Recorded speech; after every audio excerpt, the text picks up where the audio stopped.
So this video is around using an embossing tool to help you create those little stitches that you find on certain leather, usually on horses' bridles, dogs' collars, that type of thing.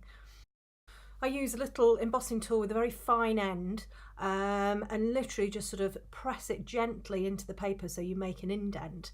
Following, I drew sort of like a bit of a pattern where I was going to put it, and then just layering your pencil very gently over the top of it. You'll see here this is the third layer, and you can see how it really starts to stand out quite nicely. Looks really, really effective. And then you can start to build in the shadow. You can go in and sort of use a knife or something like that to help create some of them that maybe have got a little bit lost.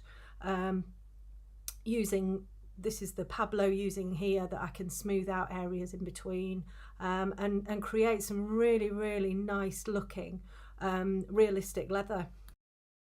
And to watch all 8 hours of this leather tutorial, visit my Patreon channel.